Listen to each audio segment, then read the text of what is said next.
Le nom de Francis Holm résonne comme celui d'un monstre incompréhensible, un tueur en série qui a semé la terreur à travers le pays dans les années 1980 et 1990. Son parcours meurtrier, marqué par une violence désorganisée et impulsive, trouve ses racines dans une vie d'abandon, de souffrance et de désespoir. Pour comprendre comment Francis Holm est devenu ce qu'il est, il faut remonter le fil de sa vie, explorer son passé torturé et découvrir les raisons qui ont fait de lui l'un des criminels les plus redoutés de France. Une enfance traumatisante.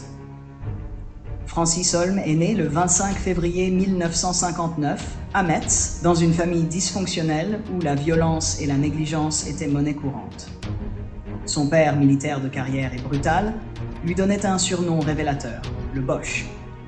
C'était en raison de son fort accent alsacien qui le distinguait des autres. Mais ce n'était pas qu'une moquerie innocente. Le père de Francis le méprisait profondément, l'enfermant souvent à la cave pour le punir. Cette cave, sombre et humide, était le théâtre des premiers traumatismes de Francis. Il grandit dans la peur constante de cet homme, qui n'hésitait pas non plus à battre sa mère sous ses yeux. Francis Holm n'a jamais eu une enfance normale. Souffrant du syndrome de Klinefelter, une anomalie chromosomique qui a conduit à l'atrophie quasi totale de ses testicules, il était physiquement et psychologiquement différent des autres enfants. Son quotient intellectuel était faible, et il peinait à s'intégrer dans un monde qui lui était hostile. Sa vision défaillante, ses problèmes de santé et son apparence physique en faisaient un paria. Il était moqué, isolé, rejeté par ses pairs, et son seul refuge était sa mère, dont la protection étouffante n'a jamais pu combler le vide immense qu'il ressentait. Une adolescence solitaire et misérable. À l'adolescence, Francis était toujours seul. Ses problèmes de vision, jamais correctement traités, le rendaient encore plus vulnérable.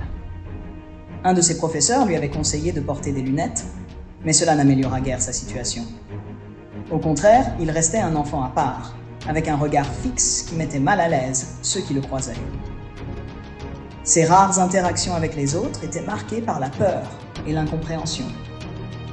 Le père de Francis, qui le méprisait profondément, ne se contentait pas de l'humilier avec des surnoms cruels. Il le privait également de moyens de subsistance.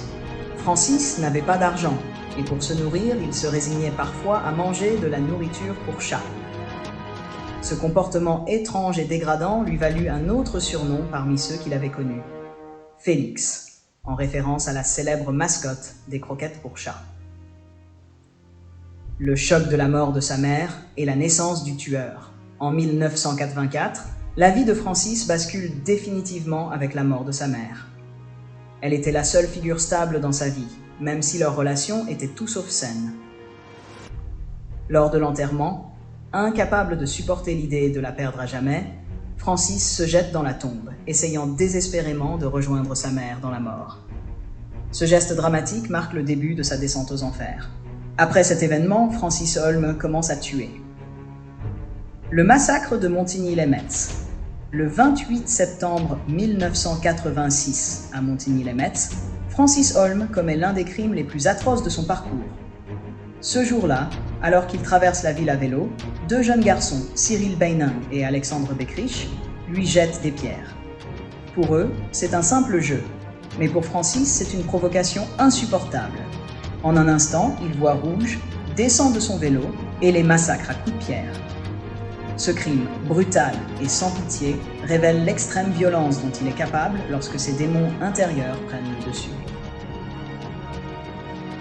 Le parcours criminel et l'erreur judiciaire.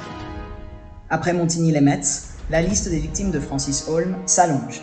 Il erre de ville en ville, tuant sans motif apparent. Ses meurtres sont désorganisés, souvent commis sous l'emprise de l'alcool, car Francis est également un alcoolique. Malgré sa condition, il parvient à trouver des petits boulots de temps en temps, mais rien ne peut stabiliser sa vie chaotique. Il tue par impulsion, se liant parfois à des complices, mais agissant souvent seul, suivant des pulsions violentes qu'il ne cherche même pas à contrôler. Pendant ce temps, la justice commet une grave erreur. Patrick Dills, un adolescent de 16 ans, est arrêté pour le double meurtre de Montigny-lès-Metz. Il est condamné et passera 15 ans en prison pour un crime qu'il n'a pas commis. Ce n'est que bien plus tard que Dills sera innocenté lorsque les preuves montreront que Francis Holm était bien l'auteur du crime. L'arrestation par l'adjudant Abgral. C'est en 1992 que la traque de Francis Holm prend fin, grâce à la persévérance de l'adjudant Jean-François Abgral. Cet enquêteur, convaincu de la culpabilité de Holm dans plusieurs meurtres, parvient à le faire arrêter. Mais le mystère plane encore sur la fin d'Abgral, dont on ignore s'il s'est suicidé ou s'il a été assassiné. Certains pensent que la vérité sur la fin de cet enquêteur pourrait être liée à ses investigations sur Holm, mais rien n'a jamais été prouvé. Francis Holm est finalement reconnu coupable de 11 assassinats, bien que le nombre réel de ses victimes pourrait être plus élevé. Son parcours est marqué par une violence sans nom, une vie brisée par les traumatismes de l'enfance et une incapacité à s'intégrer dans la société.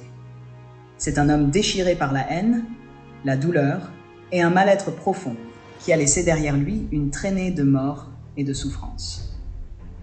Conclusion. Francis Holm, avec son surnom de routard du crime, restera à jamais gravé dans l'histoire criminelle de la France. Son histoire est celle d'une existence marquée par la souffrance et la violence. Un homme qui n'a jamais trouvé sa place dans le monde et qui a répondu à cette exclusion par la mort. C'est une tragédie humaine, mais aussi un avertissement sur les conséquences du mal-être non traité de la solitude. Francis Holm incarne les ténèbres de l'âme humaine, et son parcours restera à jamais une source de fascination et d'horreur.